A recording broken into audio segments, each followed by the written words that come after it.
single forgotten melody can change the fate of everything.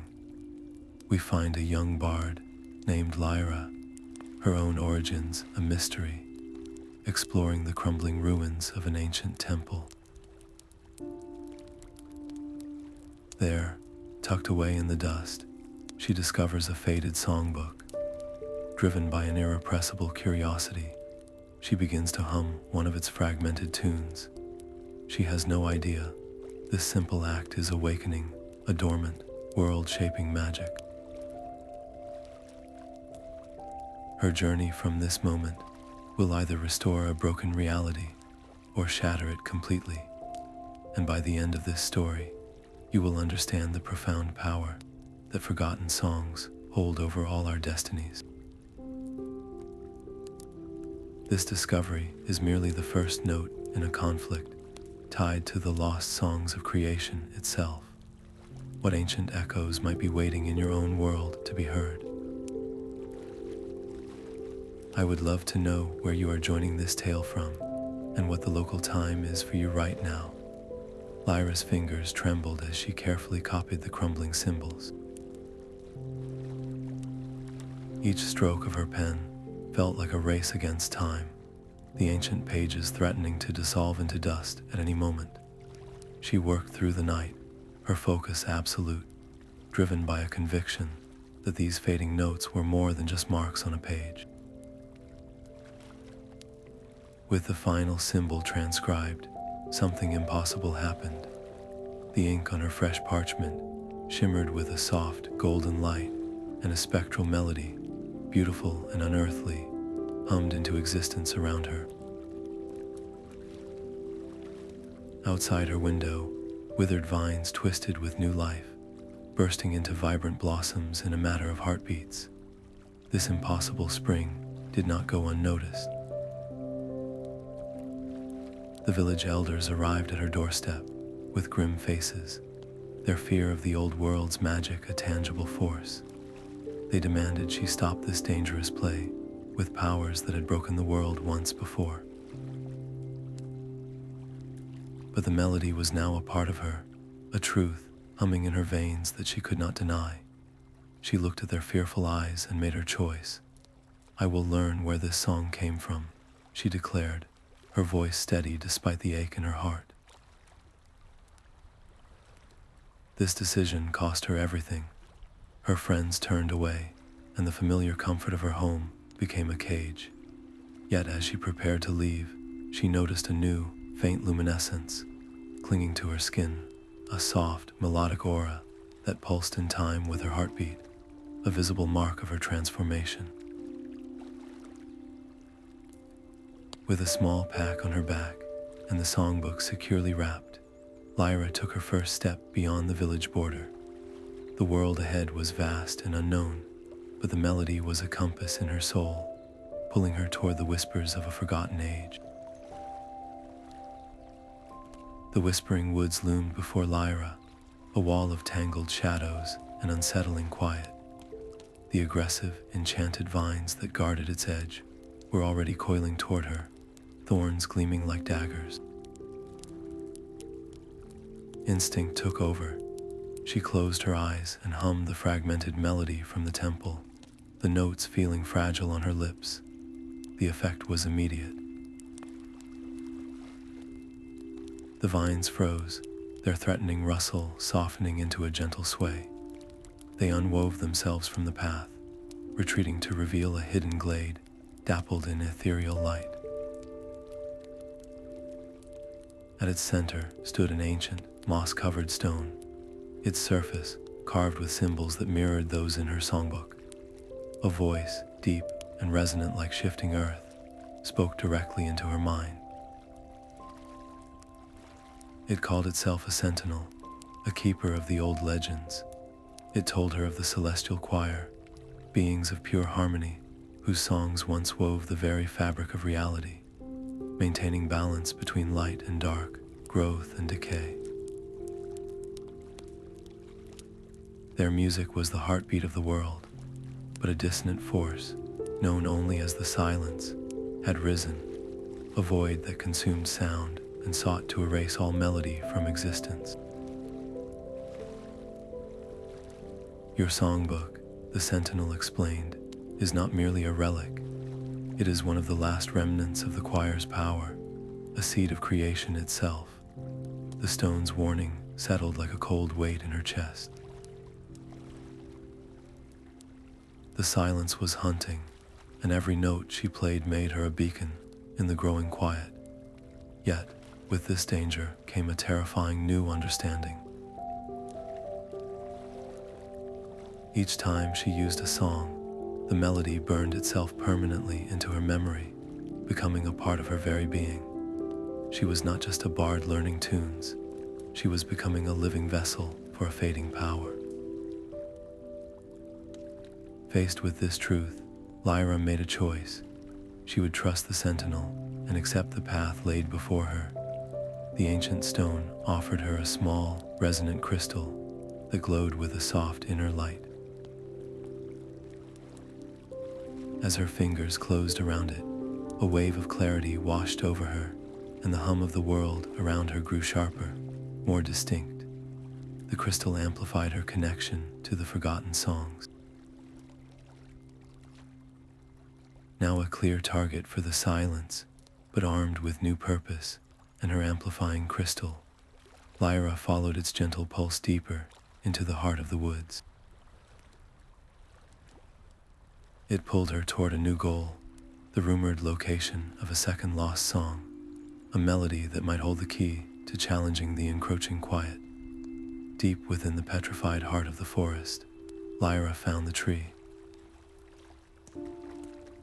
Its bark was not wood but stone, and etched into its surface was a swirling pattern of notes, a second lost song. Her amplifying crystal pulsed warmly against her chest. Drawing her flute, she played the melody, each note feeling like a key turning in a long locked door. The air shimmered, and the world dissolved into a cascade of ghostly images. A city of luminous spires and singing fountains materialized around her, its people caught in a moment of joyous celebration, their faces frozen in laughter. Then, in a silent, violent rush, the music vanished. The vibrant colors bled to gray, the laughing figures turned to dust, and the magnificent city crumbled into the very ruins she now stood within.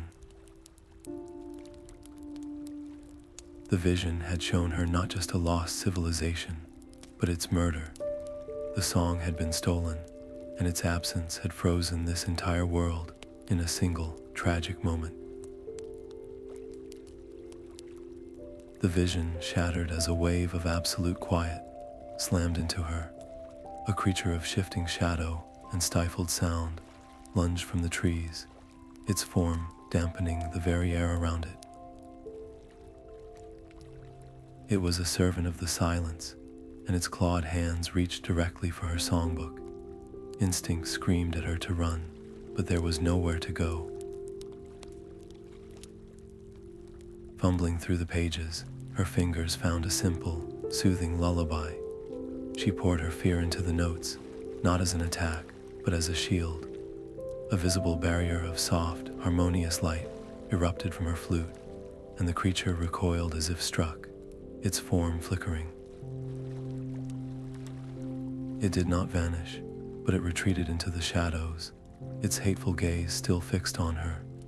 The effort left Lyra gasping, her energy sapped as if the melody had drawn its power directly from her soul. She now understood the terrifying duality of her quest. Every song she recovered made her more powerful, weaving the old magic into her very being, but it also made her a brighter beacon in the quiet, a clearer target for the void that sought to erase her. Shaken to her core, but with a new, grim resolve, Lyra looked toward the horizon where the ghostly spires had once stood. The ruins of that dead city were no longer just a destination. They were a crime scene, and she was the only one who remembered the melody of the life that was stolen. She had to find out what, or who, might still be waiting there. The crystalline ruins of Eloria were a city of ghosts, frozen in a perpetual, soundless twilight. Every street, every tower, was carved from a translucent, pearlescent material that should have sung with the wind, but the air was thick and heavy with an unnatural quiet. The inhabitants stood like statues, their faces locked in expressions of sudden alarm, their lives suspended in the moment the music had been stolen. Lyra approached one figure, a young woman with wide, fearful eyes, and gently placed a hand on her crystalline shoulder. From her songbook, she found a quiet, restorative melody, a simple tune meant for healing. She hummed it softly, pouring all her hope into the notes. A shimmering wave of color rippled through the statue-like form, and the young woman, Kaelen, gasped, stumbling forward as if no time had passed at all. She looked at Lyra with pure terror. "You brought the curse back," she whispered, her voice hoarse from disuse. Lyra's heart ached. She had to make Kaelen understand. "This music is not the curse. It is the cure. It is what was taken from you. It is your life." Kaelen remained skeptical, her entire world defined by that single, silent moment of loss. To believe Lyra meant rewriting her own reality. Seeing her hesitation, Lyra made a decision. She would not force her to believe, she would show her. She taught Kaelen a simple harmony, a counter melody to her own restorative tune. Their voices, one steady and sure, the other trembling and unsure, wove together in the dead air.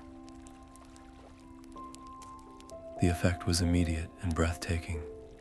A soft, golden light pulsed from their joined song, and a web of fine cracks appeared in the stasis field, holding a nearby fountain. For a single, miraculous second, a droplet of water fell, its splash echoing like a thunderclap in the profound silence. But that beautiful sound was a beacon. From the edges of the city, dark shapes began to coalesce, their forms drinking the light and sound. More shadow creatures, drawn by the resurgence of melody, now slithered through the crystalline streets, their attention fixed on the two singers. With Kaelen now at her side, her first true ally in this silent war, Lyra knew their time had just shrunk. They had to find the heart of this silencing magic, the source of the void that held Eloria captive, before their newfound song was extinguished forever. The Duet of Dawn began with the first sliver of light, cresting the crystalline spires. Lyra and Kaelen stood back to back, their voices rising in a synchronized harmony they had forged through the night. As their melody wove through the air, a dome of shimmering, golden light erupted around them, pushing back the encroaching shadows that recoiled from its brilliance. For a few precious hours, they held a small section of the city, square safe within their song.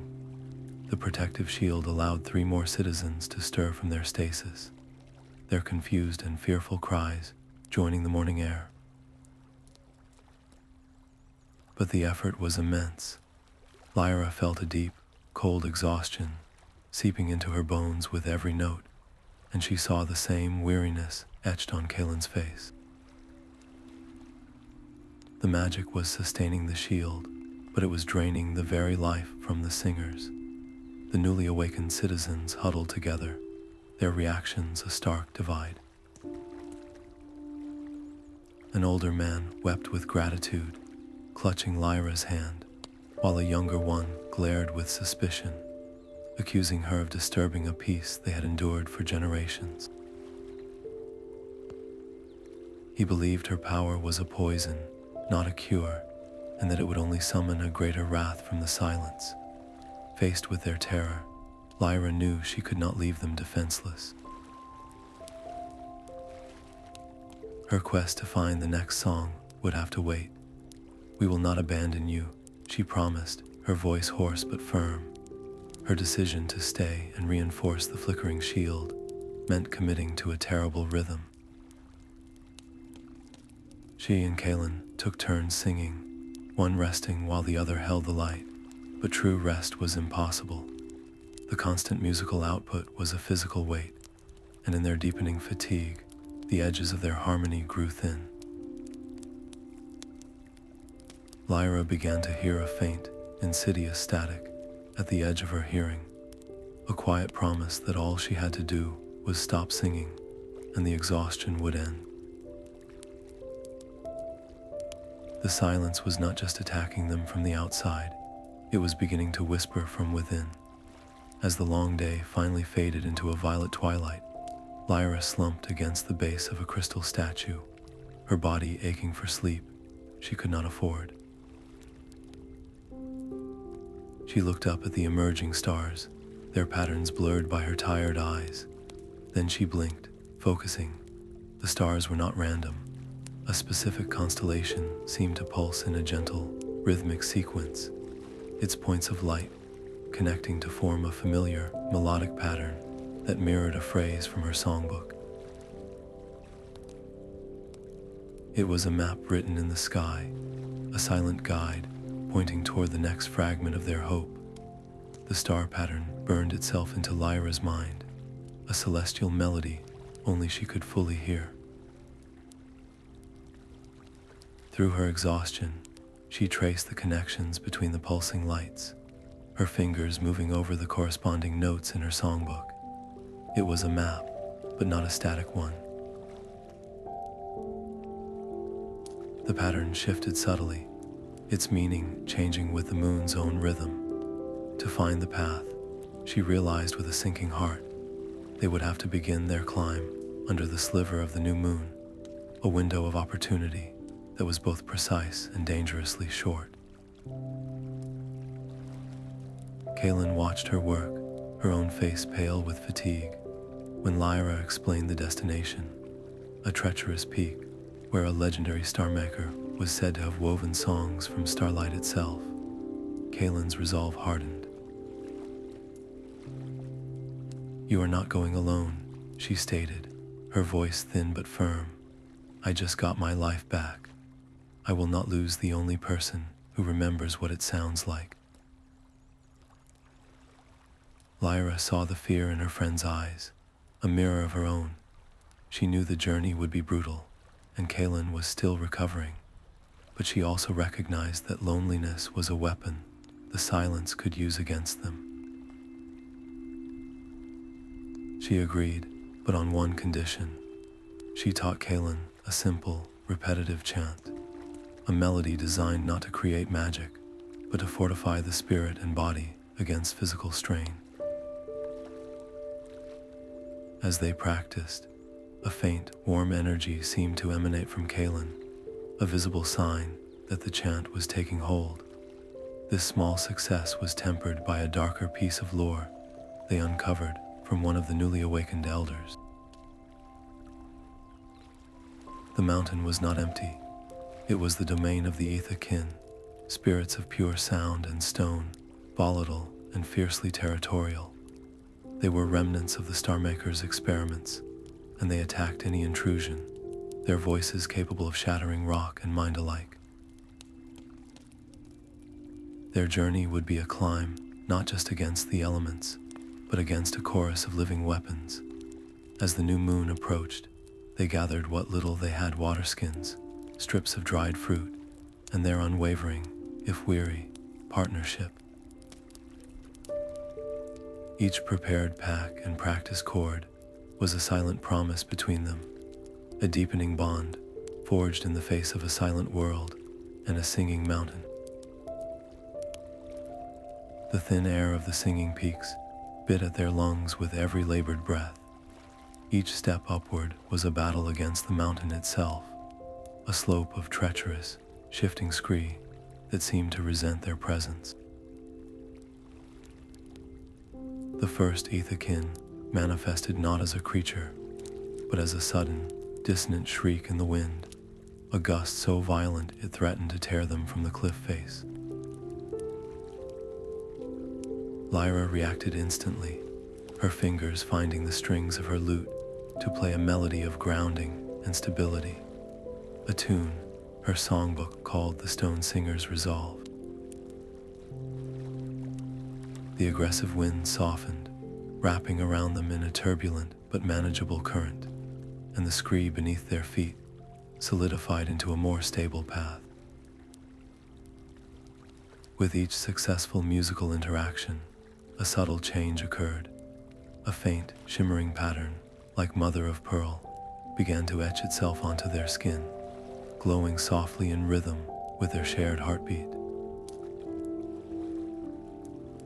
These harmonic resonances were a visible testament to their growing connection, a bond forged in melody and mutual survival. The tension shattered with a single, misplayed note from Kaelen. Her exhaustion made her fingers clumsy on the small flute Lyra had crafted for her, and the resulting dissonance was like a physical blow to the mountain. The cliff face trembled, and a cascade of rocks broke loose directly above Kaelen. One large stone struck her shoulder, knocking her off balance. She slid downward with a cry, her fingers scrambling for a hold that wasn't there. Lyra's heart hammered against her ribs. There was no time to search for a specific song, no time for caution. Instinct took over. She heard two simpler melodies in her mind: the soothing lullaby she had used as a shield, and the fortifying chant she had taught Kaelen.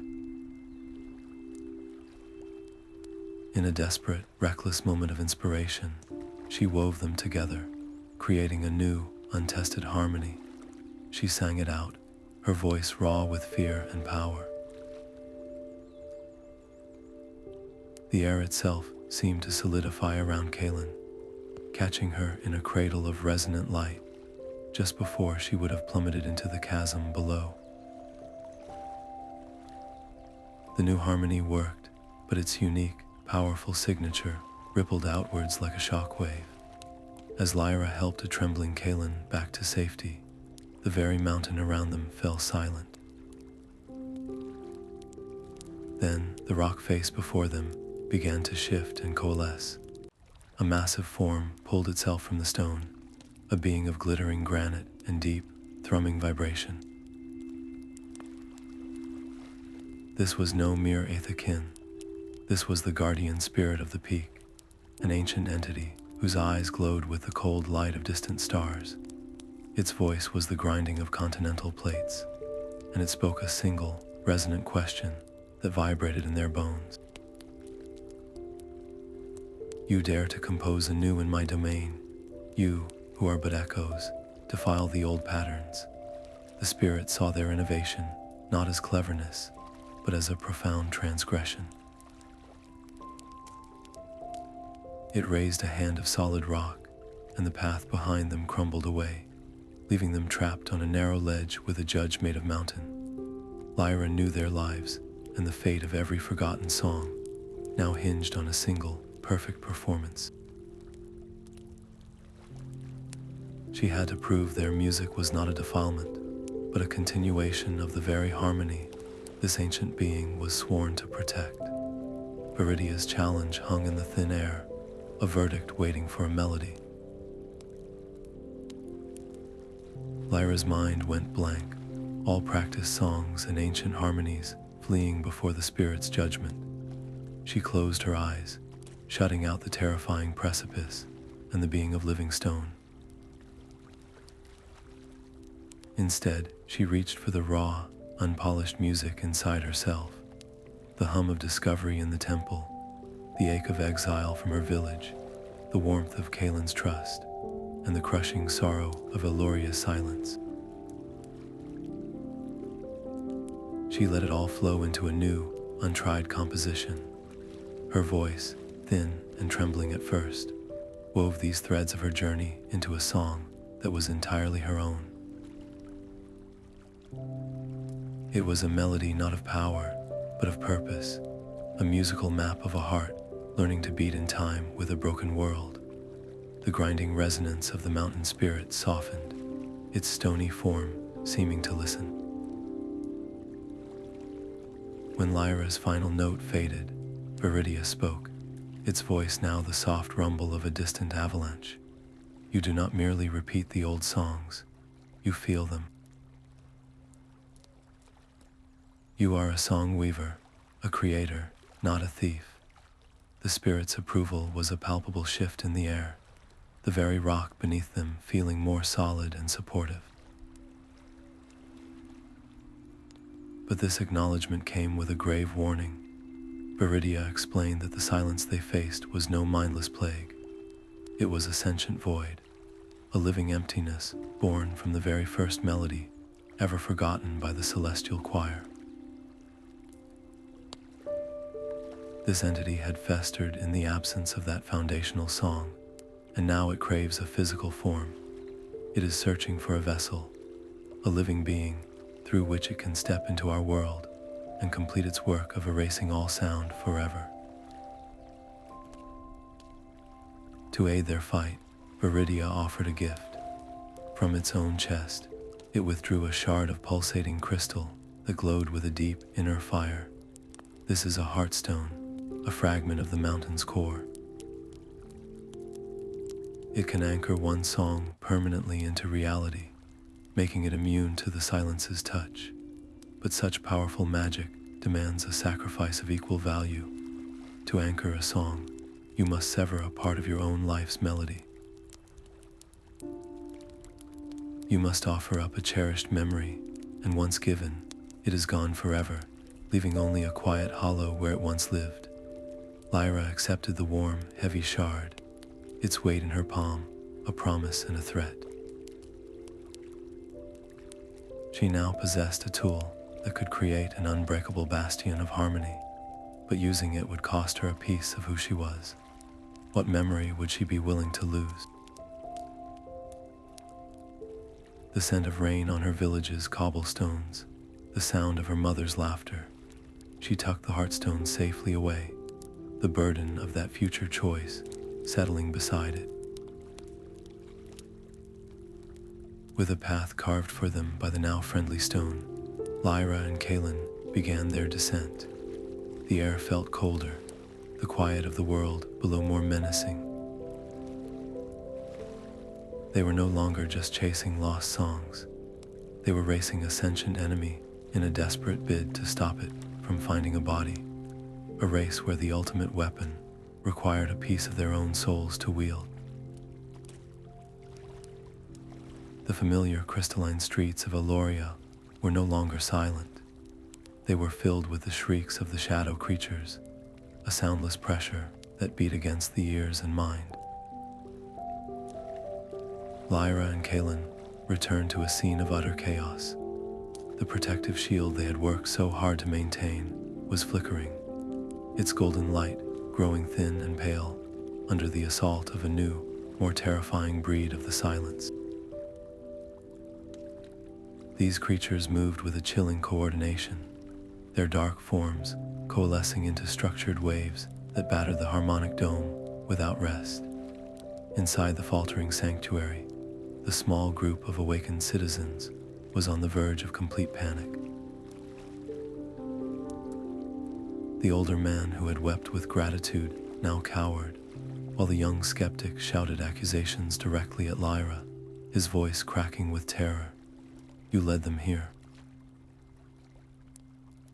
Your music is a beacon for this darkness. Kaelen grabbed Lyra's arm, her face a mask of grim practicality.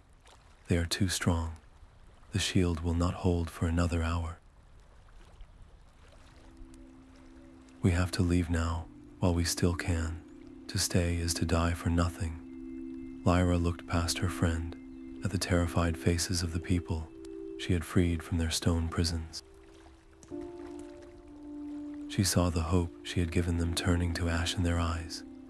I brought them back to this, she said, her voice quiet but firm.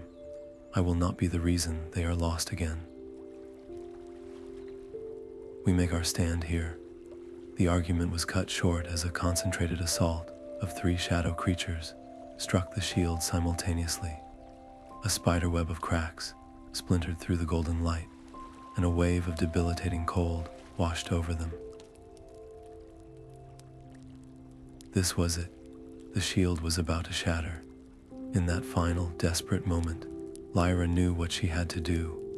Her hand closed around the Heartstone, its pulsating warmth a stark contrast to the encroaching void. She remembered Viridia's warning, the cost of permanence. Without allowing herself to think, she focused her will on the simple, sustaining melody that powered their shield. As she sang, she reached for the memory, the most precious one she owned. It was the memory of the temple, the dust motes dancing in a sunbeam, the feeling of awe as her fingers first touched the crumbling songbook, and the very first hesitant hum of the forgotten melody that had started it all. She offered it up, pouring the entire, vivid recollection into the Heartstone. There was a silent, internal snap. The memory vanished, not like something forgotten, but like something that had never been. In its place was a smooth, empty quiet, but externally, the effect was instantaneous and magnificent. The flickering shield blazed with the intensity of a newborn sun, its light solid and absolute. The golden dome solidified into a permanent, unbreakable wall of harmony. The shadow creatures slammed against it and recoiled, their forms sizzling and fraying at the edges, unable to even touch its surface. The siege was over. The immediate danger had passed. But as the citizens began to weep with relief, Lyra stood utterly still. Kaelen rushed to her side, asking what song they should sing next to reinforce the shield. Lyra looked at her, a profound confusion in her eyes. "What shield song?" she asked, her voice hollow.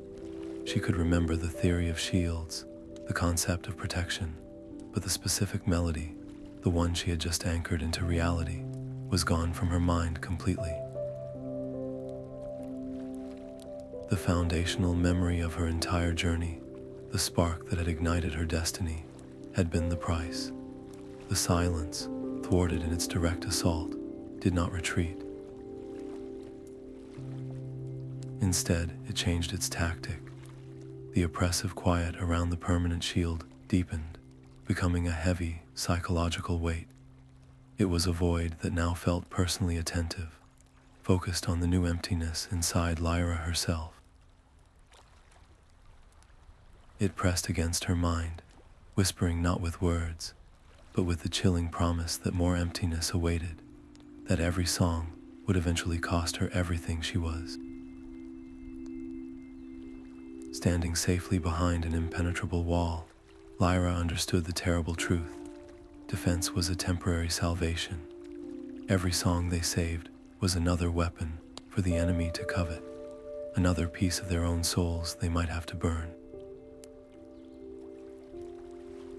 They could not simply protect the old music. They had to end the hunger that sought to devour it.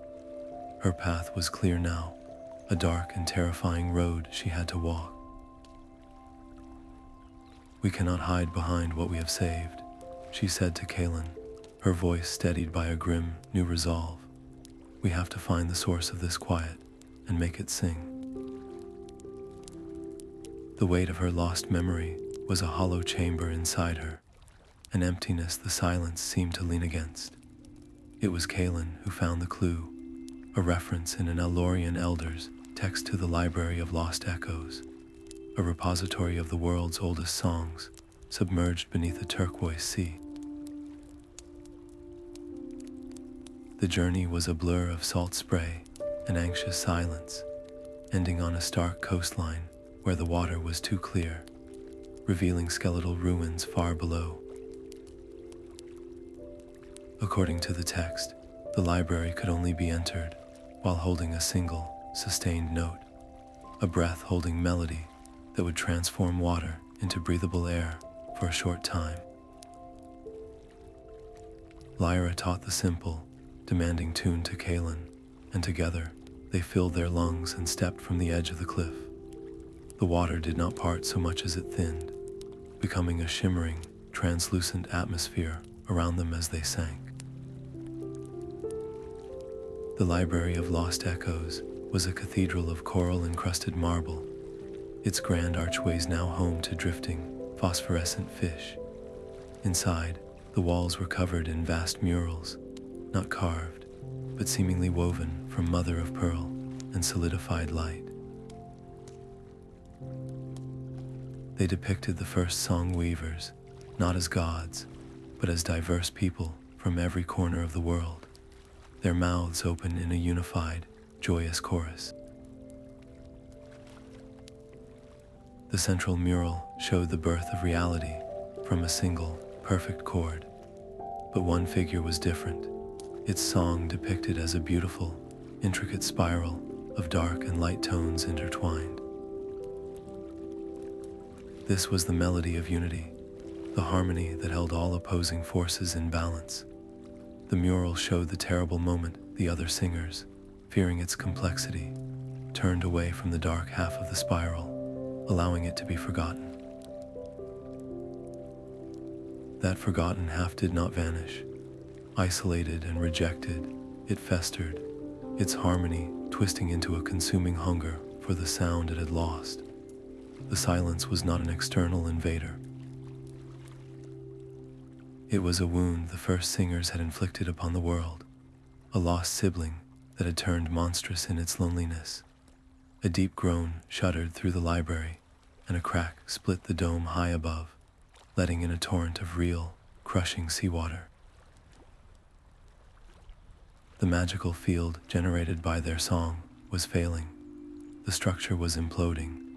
Kaelen pointed to a series of crystalline plinths, each holding the ghostly notation of a different forgotten song. There was a song of pure destruction, one of impenetrable defense, another that promised boundless knowledge. But Lyra's eyes were fixed on the most distant plinth, where the notes of the dark and light spiral from the mural were etched. The Anthem of Wholeness. It was not a weapon, it was a reconciliation, a song so complex it demanded the singer understand both profound joy and absolute sorrow. It promised to heal the fundamental division, but the text's warning was clear. Attempting its harmony without perfect emotional balance would unravel the singer's own mind, scattering their consciousness into the melody forever. "We do not need another weapon," Lyra shouted over the roaring water. "We need to heal the break." She made her choice, swimming desperately for the Anthem of Wholeness as the ceiling continued to collapse. Placing her hands on the crystal, the music flooded into her not as notes, but as raw, dualistic emotion. She felt the crushing weight of the silence's loneliness and the soaring joy of creation simultaneously. The power was immense, a tidal wave of feeling that threatened to dissolve the boundaries of herself. She could feel her own memories, her fears, her very identity, beginning to fray at the edges, threatening to bleed out into the roaring harmony. She held on, focusing on the hollow space where her first memory once lived, using that very emptiness as an anchor in the storm of sensation. With a final gasp of will, she pulled the complete anthem into her mind, just as Kaelen grabbed her, dragging her back toward the entrance, as the library folded in on itself behind them. They broke the surface, coughing up water and gasping in the real air.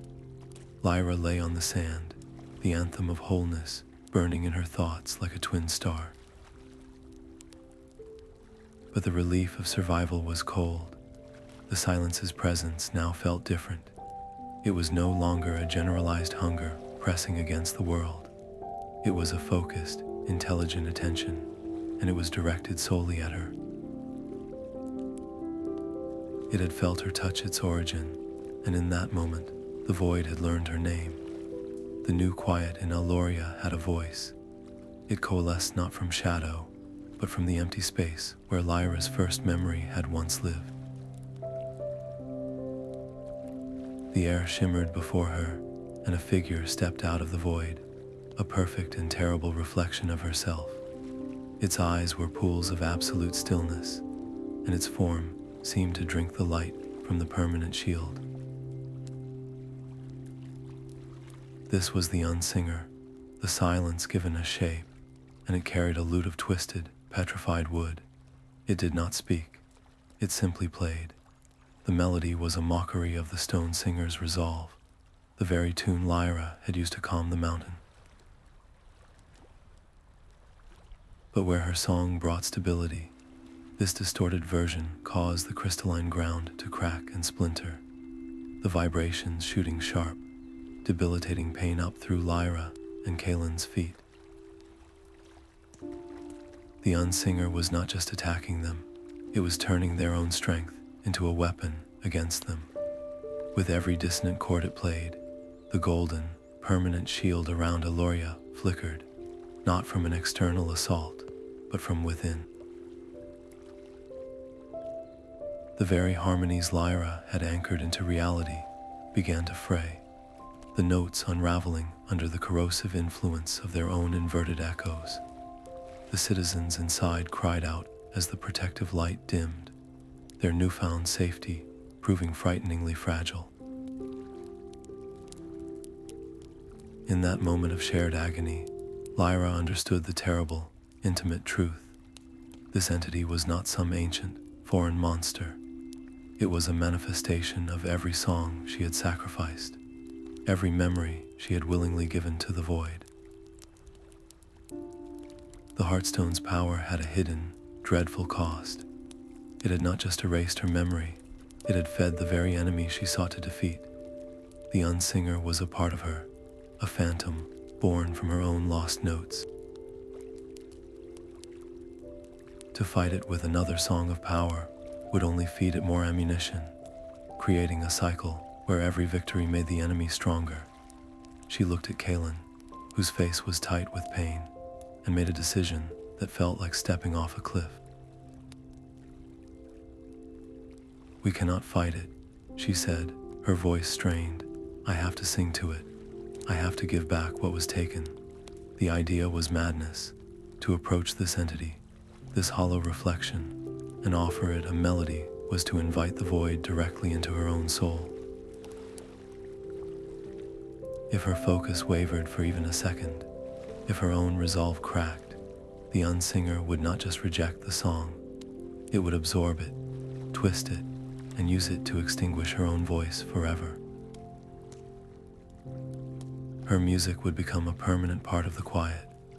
To even attempt this, she needed to find a foundation, a point of origin.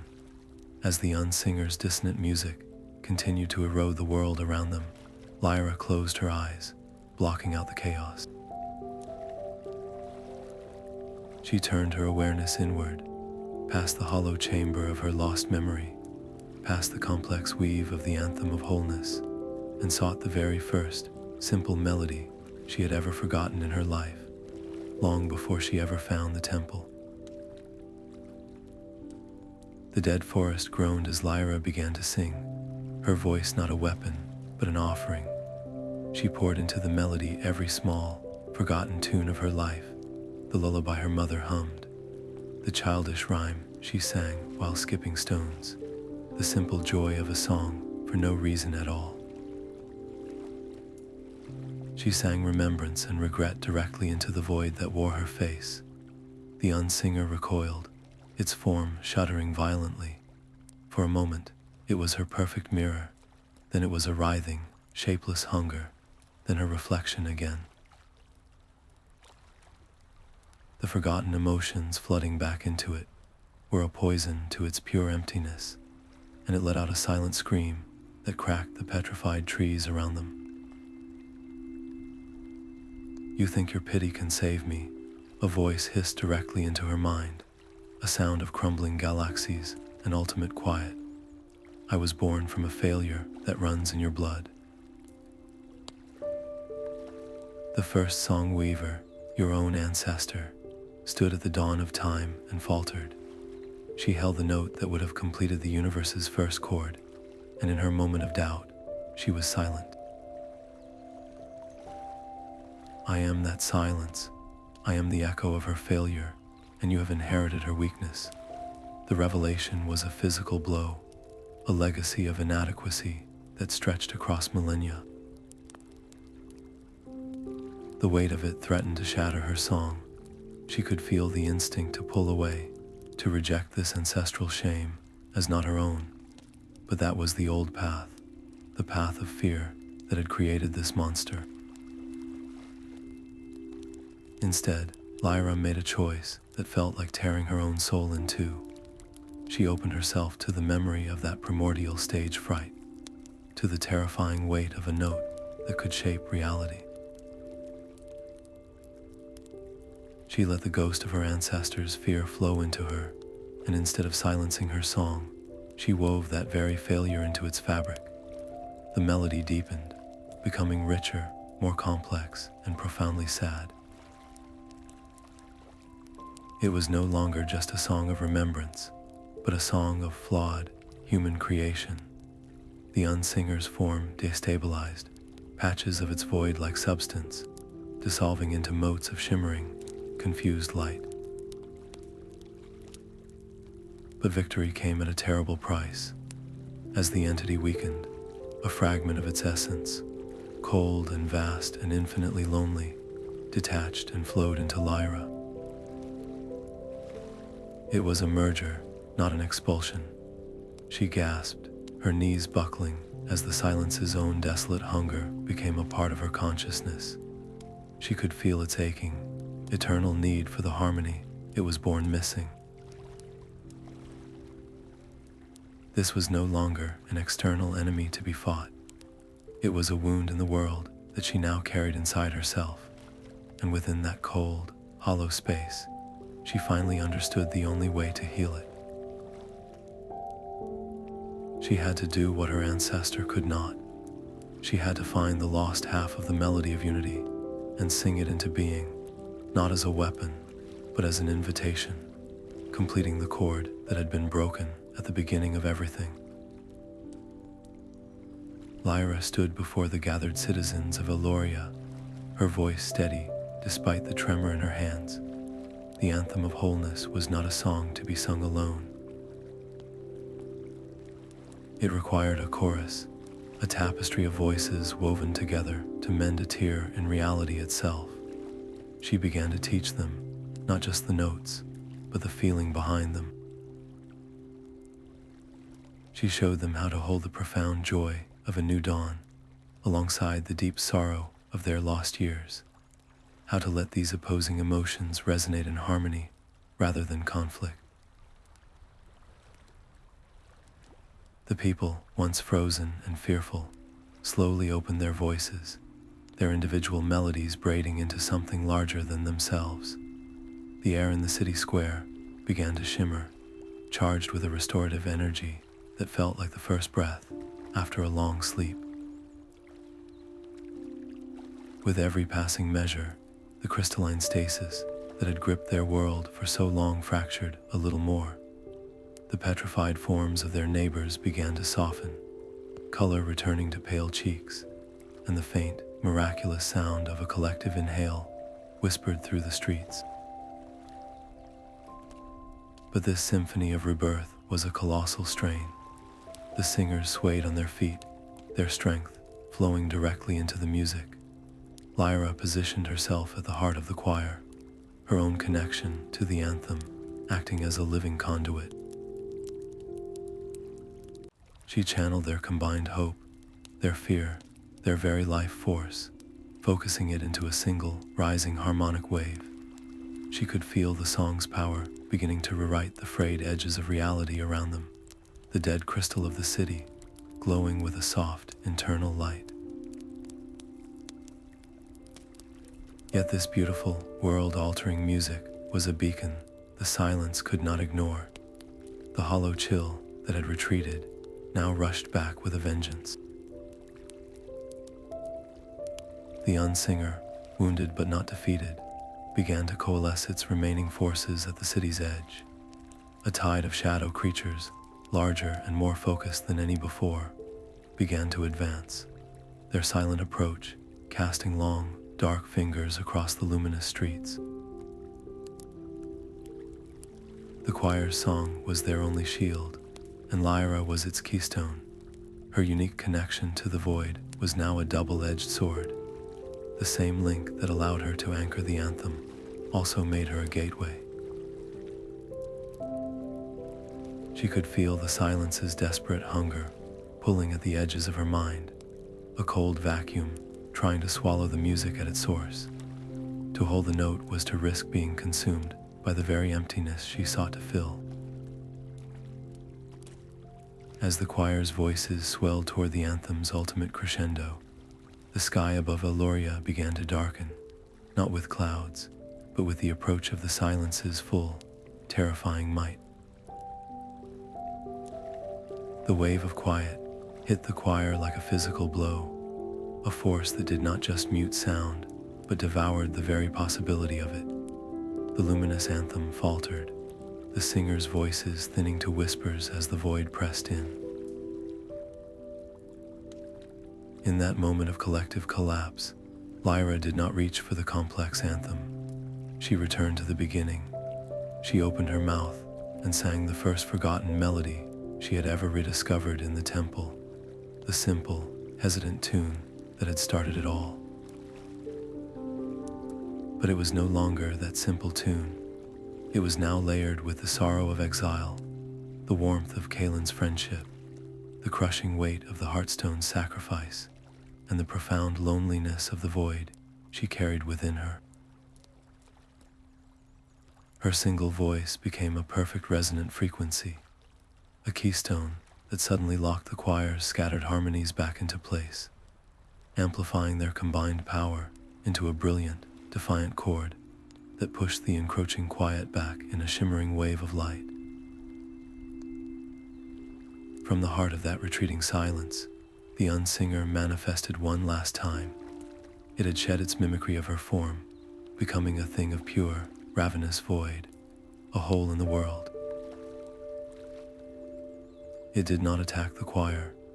It attacked the connection itself, its presence a whisper in Lyra's mind that echoed every sacrifice she had ever made. You have given your past to save them. You have taken my emptiness into your soul. What will be left when this song ends? There will be nothing of you but an echo.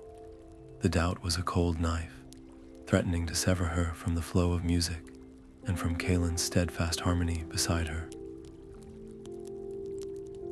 She could feel the threads of the anthem straining, her own identity beginning to unravel under the weight of the truth. To fight it was to feed it. To reject it was to validate its loneliness. So Lyra made the ultimate choice. She turned her voice, not against the void, but toward it. She wove a new phrase into the anthem, a single, open chord of unconditional invitation. It was an offer, not of destruction, but of belonging. Join us, she sang, her spirit reaching out across the abyss. Your silence has a place in this song. The effect was not an explosion, but a dissolution. The Unsinger, confronted not with a weapon, but with an embrace, shuddered into a cascade of brilliant, humming light.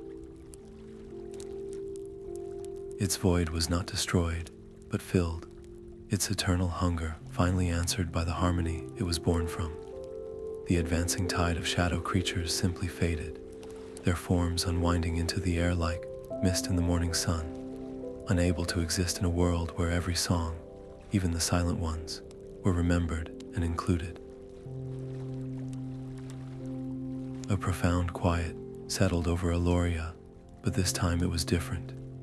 It was not an empty silence, but a peaceful one, the kind that hangs in the air after a beautiful piece of music ends, full of resonance and the promise of the next note.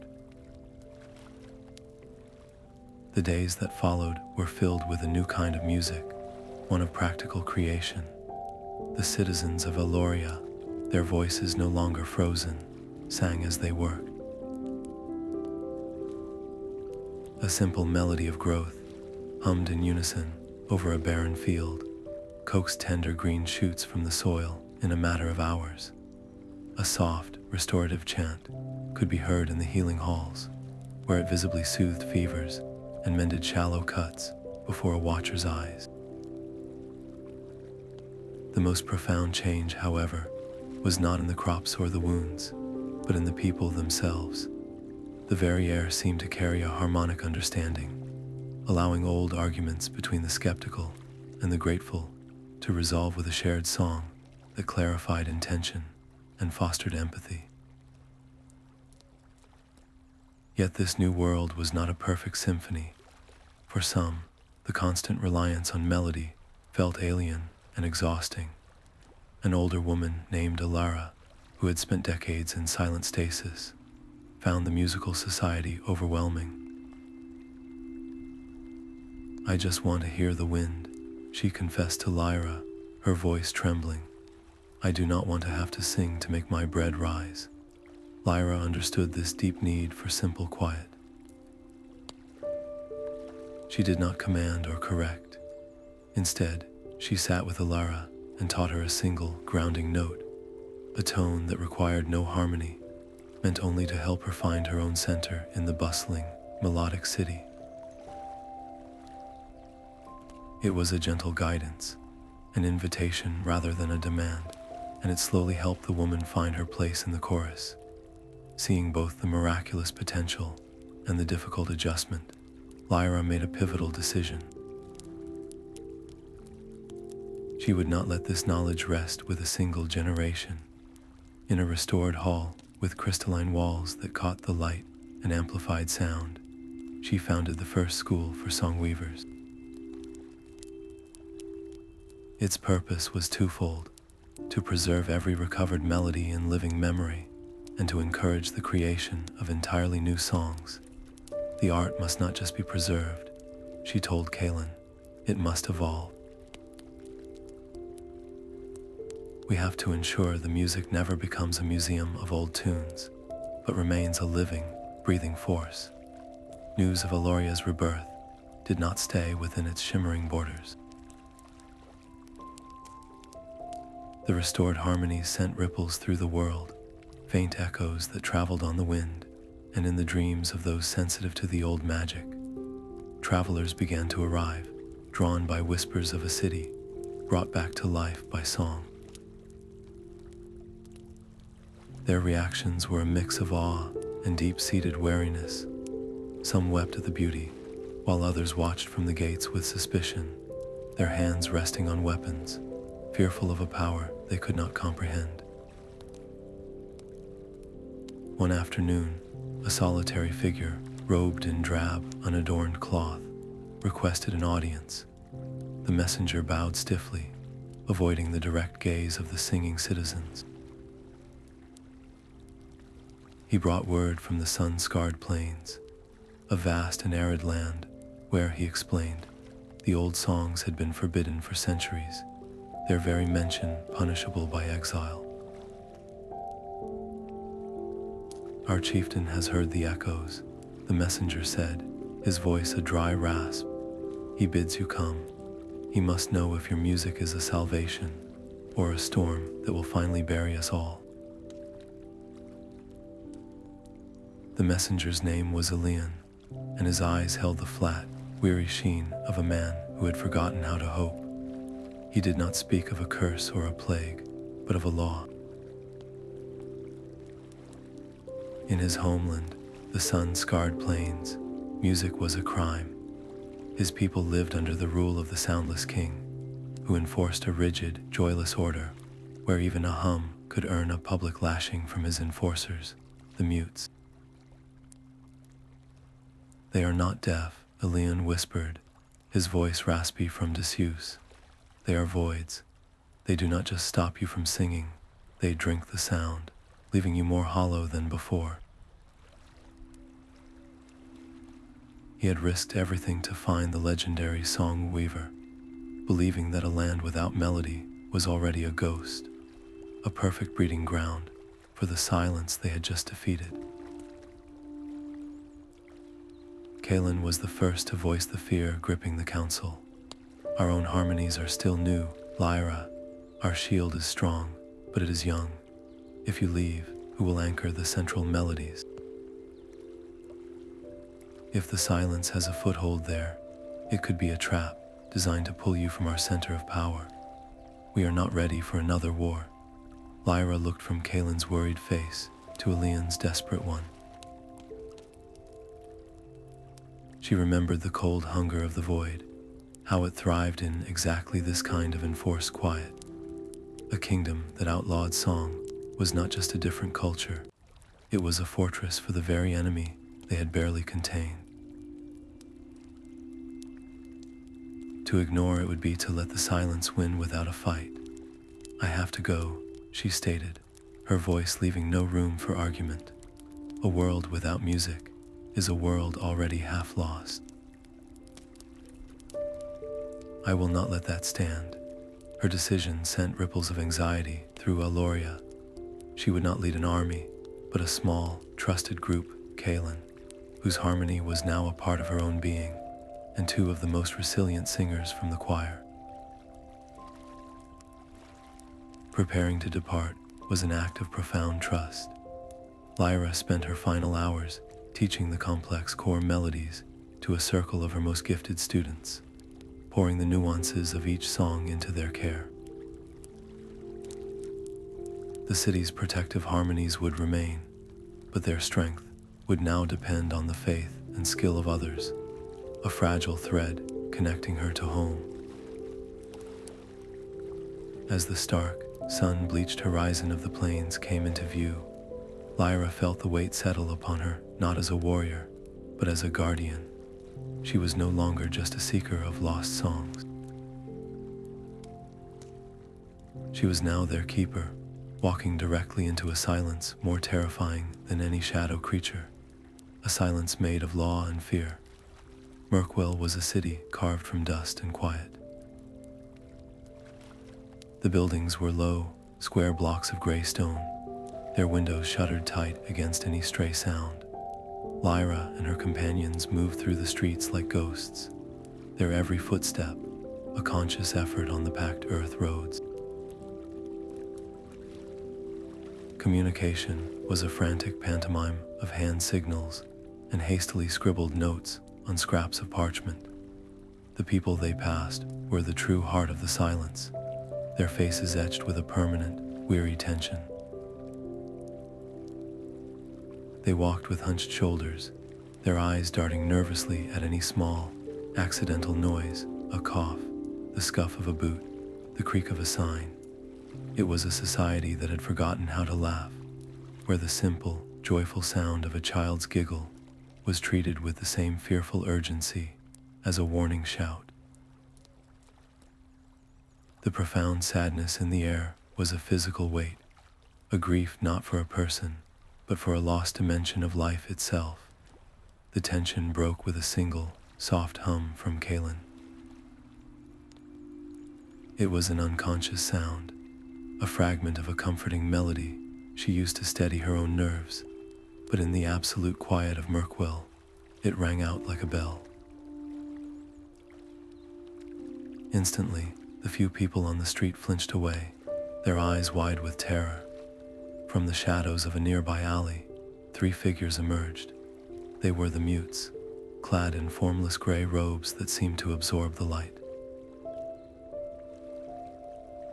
Their faces were obscured by deep hoods, but the air around them grew thick and heavy, a palpable void that promised to swallow any sound whole. The chase was on.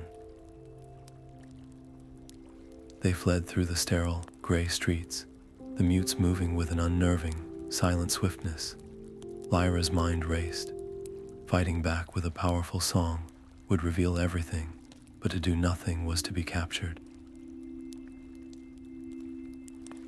In a moment of desperate inspiration, she did the one thing she had never attempted. She began to sing, not a melody of power or light, but a subtle, intricate tune of negation. It was a sonic cloak, a weave of harmony designed not to create sound, but to capture and silence the small noises of their flight, their frantic breathing, the rustle of their clothes, the pounding of their hearts on the stone. It was a terrifying risk, using her gift to create more quiet, a move that felt like dancing with the very enemy she sought to defeat. For a few precious moments, it worked. The mutes hesitated, their sound-dampening aura confused by the sudden absence of the quarry's noise, but the king felt it. Somewhere in the city's heart, a foreign harmony, however subtle, had brushed against his domain. In response, the air itself seemed to change. A low, pervasive thrumming vibrated up from the stones beneath their feet, and Lyra gasped as she felt a sickening pull deep within her chest. Ancient sonic dampeners, built into the foundations of the city, activated. They did not create silence. They devoured vibrational energy, and hers was the richest source for miles. It was a draining sensation, like watching the color bleed from the world, each beat of the dampeners pulling a little more of her musical essence from her, leaving a cold exhaustion in its wake. Slowed and disoriented, they were quickly surrounded. The mutes did not lay a hand on them, but simply stood in a circle, their collective presence making the air so thick it was difficult to breathe, let alone sing. Disarmed and drained, Lyra and her companions were escorted through the stark, silent streets to the heart of the Soundless Kingdom, where man sat upon a throne of unadorned, black basalt, his own eyes holding a silence deeper than any she had ever known. The throne room was a cavern of polished, sound-absorbing stone. The man on the basalt throne was not a monster, but a monument to grief. His eyes held the hollow silence of a long-extinguished star. "You bring discord to my peace," he said, his voice a low, arid whisper that seemed to drain the very air of vibration. "I was not always the Soundless King. I was a song weaver, like you." He gestured to a section of the wall, which slid away to reveal a hidden chamber. Inside, instead of glorious harmonies, were rows of crystalline records pulsating with sickly, dissonant light. "This is the truth your kind refuses to see. These are not forgotten songs. They are remembered disasters." He pointed to one that glowed a violent crimson. The song of unyielding growth. It made a forest devour a village, the trees crushing homes and people in their relentless expansion. He indicated another, a murky, swirling blue. The lullaby of eternal slumber. It did not soothe a child to sleep. It placed an entire town into a coma from which they never woke. "My family lived in that town," he said, the words flat and heavy. "My wife, my daughter. I was the one who found the song. I was the one who sang it, thinking it was a gift." His conviction was a wall as solid as the stone around them. "Music is a power that mortals are too flawed to wield. My silence is not tyranny, it is protection." Lyra felt the weight of his evidence, the terrible truth in every corrupted melody. "But forgetting the fire does not stop it from burning," she countered, her voice soft but unwavering. "It only means you are blind when the flames return. By banning all song, you have not eliminated the danger. You have only made your people helpless against the true darkness that feeds on this very silence." The king shook his head, his resolve unbroken. "Your pretty philosophy will get them killed, as it did my family. There is no safe melody. There is only quiet." Seeing the unyielding wall of his grief, Lyra knew argument was useless. She had to show him. Then let me prove it, she said, stepping toward the archive. Let me sing one of your corrupted songs. His eyes widened in alarm. That is madness. You would unleash a plague here now. Not as it is, Lyra said, her gaze fixed on the violent red crystal. I will sing the song of unyielding growth, but I will sing it with the missing harmony, the one that teaches the forest when to stop, the one your archive does not contain. The stakes were absolute. If her instinct was wrong, if the missing harmony was a fantasy, the aggressive growth would shatter the throne room, petrifying everyone within it in an instant.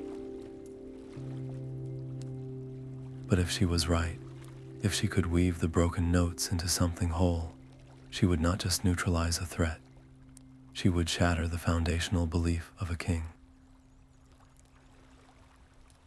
Taking a deep breath, Lyra began to sing, her voice weaving together the aggressive, driving notes of growth with a softer, wiser counter-melody of balance, creating a new and whole sound that embraced life without being consumed by it. The aggressive red melody softened under the touch of Lyra's harmony, its frantic energy calming into a gentle, pulsing rhythm of life. A warm, golden light blossomed from her, spreading through the throne room like a slow, healing breath. Where it touched, cracks in the stone floor sealed themselves with seams of living moss. A withered, decorative vine, coiled around a pillar, trembled, then burst into a cascade of tiny, fragrant white flowers. But the most profound change was in the air itself. The oppressive, sound-sucking weight lifted, and for the first time in decades, the tormented spirits bound to the king's grief were not silenced, but soothed, their invisible presences sighing with a collective release. The king watched, his rigid posture crumbling as the light reached him. He did not hear a weapon or a demand. He heard the song as it was meant to be sung, a perfect balance of creation and restraint.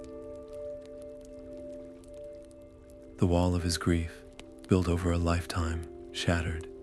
He fell to his knees, and the sound that tore from him was not a king's command, but a husband's and father's raw, agonizing sob, decades of fear and loneliness finally washing away.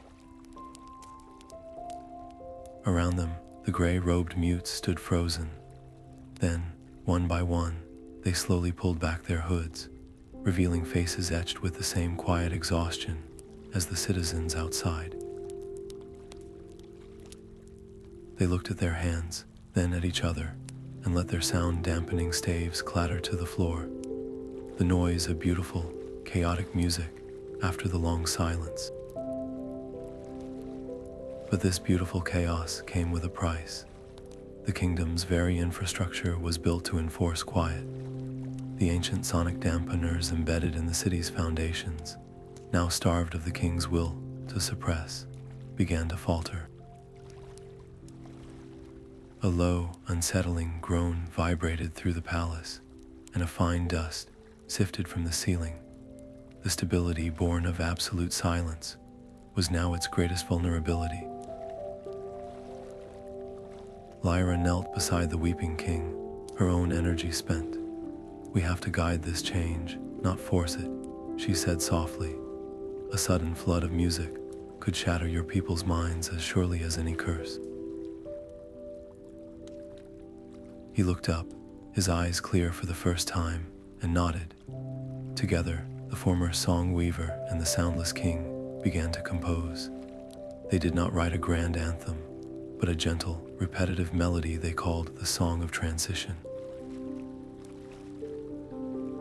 It was a musical scaffold, a simple tune designed to be hummed through the streets, preparing the people's hearts and the city's stones for the gradual return of sound.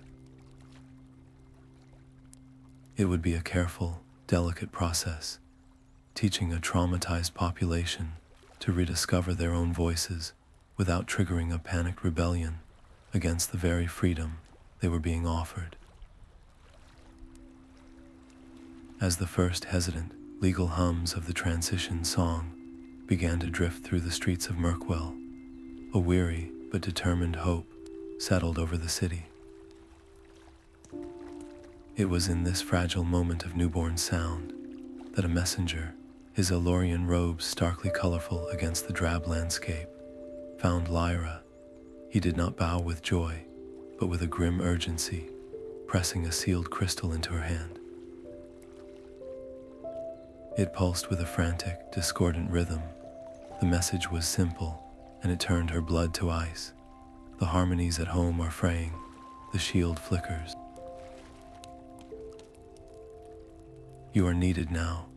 The silence here was broken, but a new dissonance was calling her back.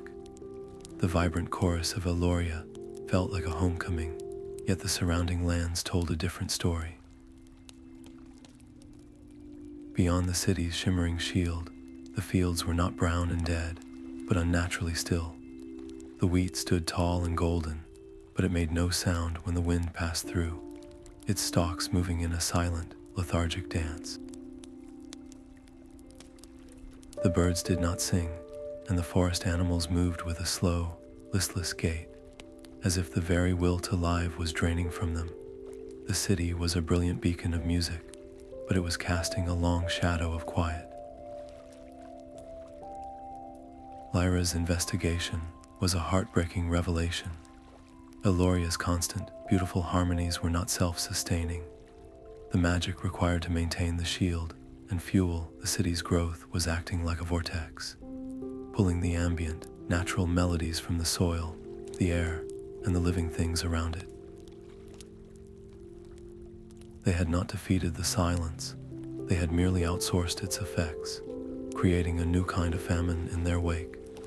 This discovery fractured the city's hard-won unity. One faction, led by the once skeptical young man she had first awakened, argued for immediate and severe restrictions. "We are saving ourselves by killing the world," he pleaded. "We must turn down the music, or we will be an island of song in an ocean of dust." The other side, including many of the original choir members, reacted with pure terror. To reduce our harmonies is to lower our defenses. The silence is still out there, waiting. We would be making ourselves vulnerable for the sake of fields and birds. The city was on the verge of tearing itself apart, caught between fear and conscience. Lyra listened to the arguments, feeling the weight of every word. A simple reduction in their singing was not the answer. It would only trade one form of fragility for another. They needed balance, not sacrifice. She retreated to the city's archives, her mind turning over the principles of the Heartstone Viridia had given her. It could anchor a song permanently. What if she could create smaller, distributed versions, not to hold a single melody forever, but to store harmonic energy itself? She envisioned resonant stones, artifacts that could be charged with the city's excess music, and then placed throughout the land, releasing that energy gradually to nourish the natural world and create a stable, self-regulating ecosystem of sound. The theory was sound, but the practice was a profound personal risk.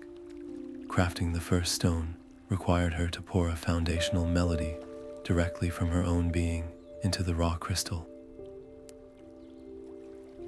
She chose the simple, soothing lullaby she had first used as a shield. As the notes flowed from her spirit into the stone, she felt a cold, sharp severing, like a thread of her own soul being snipped. The memory of the melody's feel and power remained in her mind as knowledge, but the living, breathing connection to it was gone, leaving a strange, hollow silence in its place. She was literally fragmenting her own musical identity to save the world she had rebuilt. When the first few activated stones were placed at the city's edge, the effect was immediate and beautiful. A soft, green vibrancy returned to the grasses, and the next morning, the hesitant chirp of a single sparrow echoed like a triumph. The land was healing.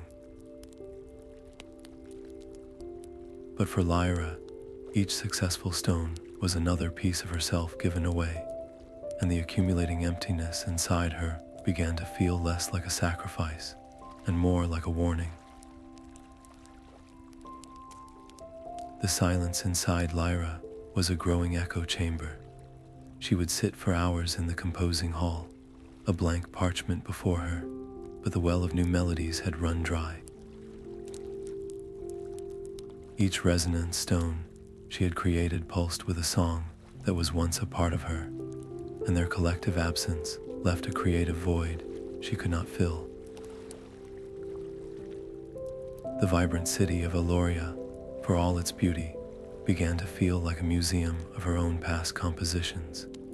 The festivals grew repetitive, the work songs monotonous, and a subtle but perceptible stagnation settled over the culture. The citizens looked to her for the next great anthem, the next innovation, and their hopeful gazes felt heavier than any shadow creature's assault. Kaelen found her one evening, staring at a silent lute. "You are trying to draw water from an empty well," she said softly, her own voice now rich with the confidence of a master song weaver. "The music cannot flow if you are only a conduit for duty. You have given your songs to the stones and to the city and to everyone but yourself. You need to rest, Lyra. You need to remember what it is to listen, not just to compose." The suggestion felt like a betrayal of her responsibility. To step away now, even for a moment, seemed an unthinkable risk, but the hollow ache in her chest was a truth she could no longer ignore. With a reluctance that shook her to her core, Lyra placed the leadership of the city's harmonies in Kaelen's capable hands and packed a small, simple bag. She gave no grand speech, offered no complex plan. She simply walked out of the city's gates, leaving the shimmering shield behind her. Her journey had no destination. For the first time since she had found the temple songbook, she was not seeking anything. She walked through forests and sat by rivers, forcing her disciplined mind to be still. She did not try to capture the babbling of a brook in a melody or harmonize with the wind through the pines. She simply let the world's natural, untamed music wash over her. The percussive rhythm of rain on leaves, the complex counterpoint of a bird's dawn chorus, the deep, resonant hum of the earth itself. It was a symphony of chaos and beauty that asked for nothing in return. Back in Eloria, her absence was immediately felt. The central harmony, the one Lyra had always anchored, now had a different timbre under Kaelen's guidance. It was competent and strong, but it was not the same. In the uncertainty, old fears began to whisper. Perhaps the young skeptic had been right all along. Perhaps this much music was inherently unstable, a delicate bubble destined to pop without its one guardian to constantly hold it together. The city's newfound confidence proved fragile, its vulnerability a crack through which doubt could seep. Wandering further than she ever had, drawn by no compass but the sound of the world, Lyra pushed through a curtain of weeping willow into a clearing that should not have existed. The air here was thick with the scent of damp earth and blooming night flowers, and every surface, from the mossy stones to the gently swaying grass, seemed to vibrate with a low, foundational hum. This was not a place where music was made. It was a place where music simply was, the source from which all melodies had first sprung. She had, without knowing she sought it, found the primeval grove. The primeval grove hummed with a music that had no composer. It was the sound of life itself, the vibration of growth and decay, the rhythm of seasons turning. At its heart stood a single tree, its form woven from translucent, silent crystal. This was not a tree that made music. It was the source from which all music was born, a living archive of pure, unformed potential. As Lyra approached, the air grew thick with meaning, and a wave of emotion washed over her. Not words, but a profound sense of waiting, of patient anticipation that had spanned countless ages. The tree had been waiting for her. It showed her a vision of a million worlds, each with its own unique symphony, all branching from this silent, crystalline heart. The understanding came not as a sound, but as a feeling. The tree had a first song, the melody that would see the next great age of music, and it had judged her worthy to hear it. But the warning that followed was a cold current in the warm air. To hear the Genesis melody was to be rewritten by it. Her mind, her memories, the very essence of who she was, would become a framework for this new music. She would carry the blueprint for the future, but the cost was the person she had been. The responsibility was absolute, and the tree demanded her absolute certainty. Lyra looked inward, at the hollow spaces left by her sacrifices, at the weariness from carrying the hopes of so many. She thought of Aloria, already beginning to repeat its own tunes, and of the vast, silent plains, yearning for a single note. To refuse was to choose a slow decline, a world where music would eventually grow quiet once more. To accept was to offer up her own story as the ink for a new one. I am certain, she whispered into the grove's profound quiet. Her choice was not one of courage, but of necessity, a final, total gift to the harmony she had sworn to protect. As she placed her hands upon the crystal bark, the first note entered her. It was not a sound that traveled through the air, but a vibration that ignited directly within her soul. It was vast, ancient, and terrifyingly new, a complexity that dwarfed every anthem she had ever known. Her mind, trained to hold the most intricate compositions, strained at its seams. She felt her individual thoughts, her personal joys and sorrows, beginning to dissolve, their unique colors blending into the overwhelming brilliance of the melody. She was a single candle flame being asked to contain the dawn. For a terrifying moment, she felt her identity fray, the memory of her own name becoming a distant, fading echo. She was on the verge of becoming nothing but a perfect, empty instrument for the song. Yet within that dissolution, a spark of her hard-won self remained. It was the part of her that had learned to weave failure into harmony, that had carried the void's loneliness, that had loved a friend enough to give away her own music.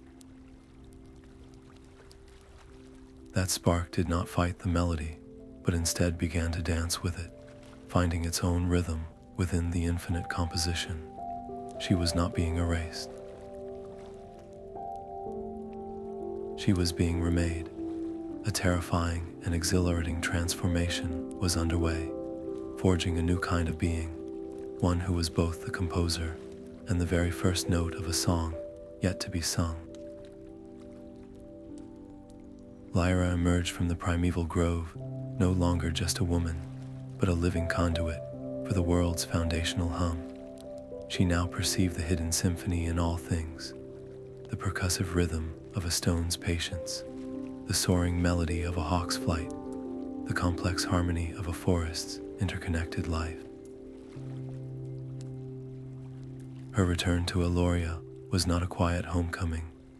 As she walked through the city gates, Blossoms along the path unfurled in perfect rhythmic sequence, and the river flowing through the city center shifted its babbling pitch to match the cadence of her heartbeat. The air itself seemed to thicken with harmonious potential, causing spontaneous, beautiful phenomena wherever her focus lingered. While many citizens watched in reverent awe, a palpable undercurrent of fear ran through others. A faction, led by a former mute from Mirkwell named Bren, voiced the collective anxiety. He stood before the city council, his voice still rough from years of disuse. "We traded one absolute power for another," he argued. "The Soundless King enforced silence, but Lyra now commands the music itself. No single person should hold the threads of reality so casually in their hands." What happens if her focus wavers, or if her intentions someday change? The tension crystallized around this fear of a new, benevolent tyranny. Lyra listened to their concerns, her new perception allowing her to feel the sharp, discordant notes of their apprehension.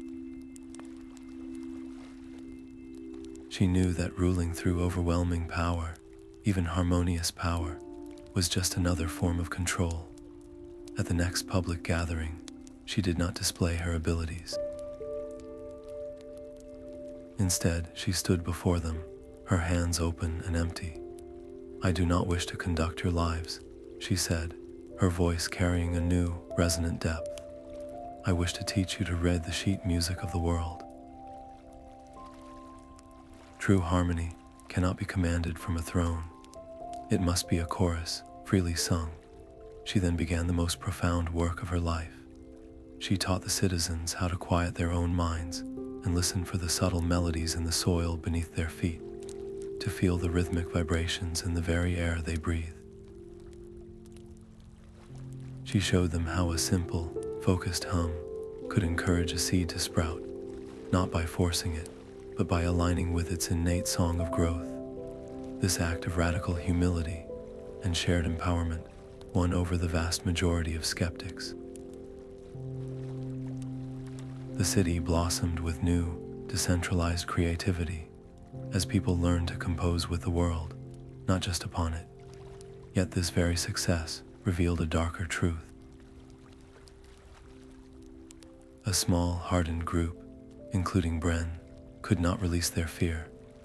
They watched the vibrant, unpredictable symphony of the new Aloria and heard only chaos.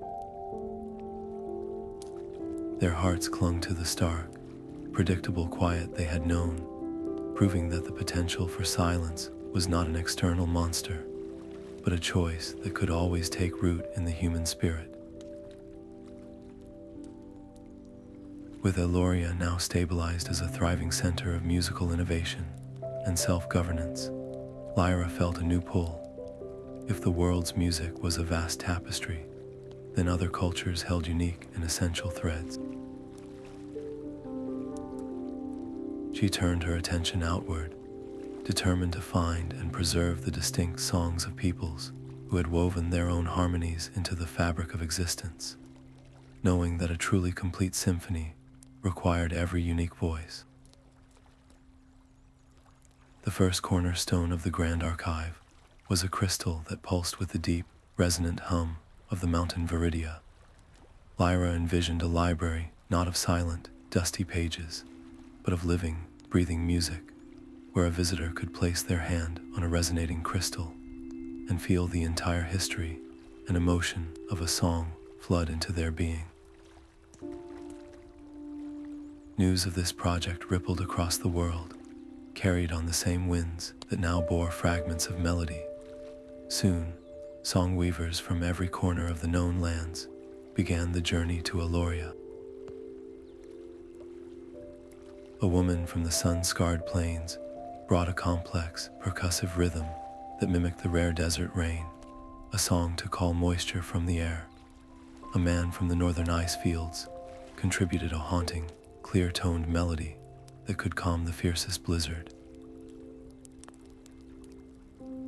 For the first time in living memory, The city became a vibrant chorus of countless traditions, a living tapestry of the world's musical soul. Yet this beautiful convergence was not without friction. A delegation from the secluded Whispering Marshes arrived, their leader, an elder named Fen, refusing to contribute their sacred bog song. To share it would be to give our people's heart to strangers, he argued, his voice tight with a protective fear. You would turn a prayer into a spectacle, a sacred trust into a mere curiosity for any passing traveler. Lyra listened, hearing the genuine terror in his words, the fear of seeing something precious become common, or worse, twisted.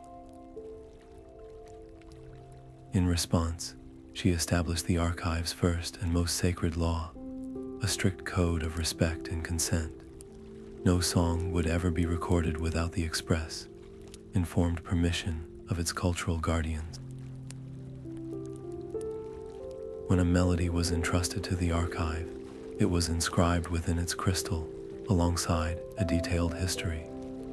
The story of its first composer, the occasions for its use, and the specific meaning of its phrases. It was taught not as a series of notes, but as a living story, with its context held as sacred as the music itself. This principled stance transformed the archive from a mere repository into a symbol of profound unity. But symbols cast long shadows. As the archive's collection grew, so did a quiet, simmering opposition. Traditionalists from various lands, who believed certain powers should remain secret and controlled, saw this open sharing as a dangerous dilution of their authority. Whispers began of a new faction, one that believed some songs were too dangerous to be remembered, that certain melodies were better off lost to time. They saw the Grand Archive not as a library, but as a fortress of reckless knowledge that needed to be breached. On the evening, the final crystal was set into its designated pillar. Lyra walked alone through the completed hall.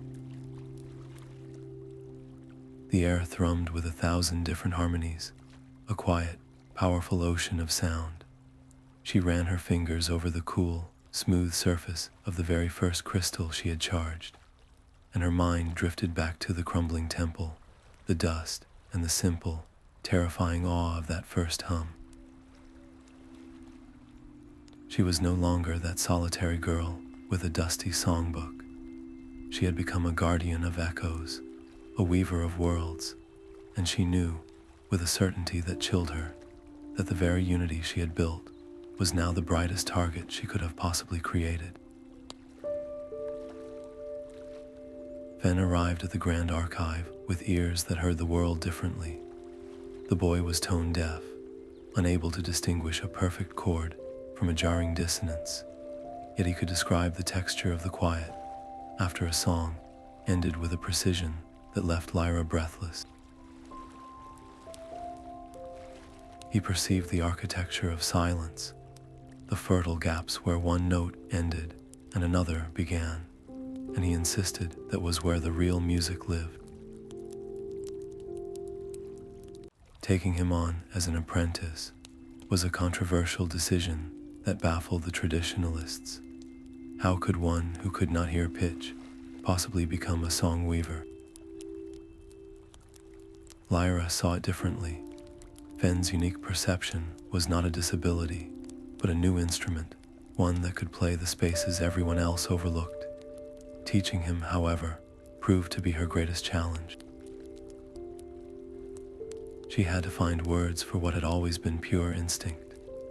How do you explain the feeling of a melody settling into a receptive heart, or the way a specific harmony can make a stone remember it was once molten star stuff?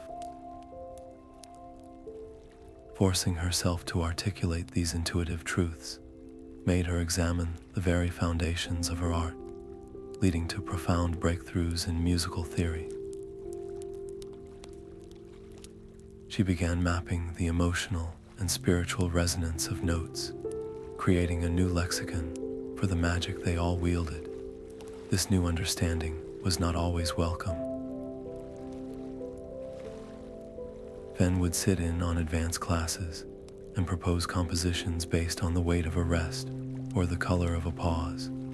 To the established masters, this was heresy, a deliberate creation of discord. Lyra often found herself mediating heated debates between furious traditionalists and her fiercely innovative apprentice. She had to defend the value of Fen's vision while honoring the sacred forms that had saved their world.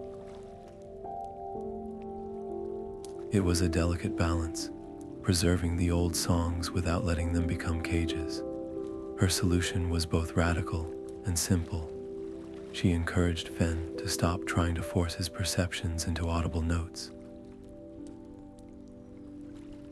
Instead, she challenged him to develop his silent music fully. These were compositions that existed entirely in the mind and heart, intricate patterns of intention and emotion woven together without a single whisper of sound. A farmer could learn a silent song of growth and hum it internally as he planted his seeds, feeling the vibration of life answer back from the soil. A grieving person could be taught a silent lament, a structured pattern of sorrow and release that offered solace without a single audible cry. This silent music spread like a quiet revolution. It reached the deaf, who had always felt the vibrations of the world, but never its structured melody, and they embraced it as a language finally built for them.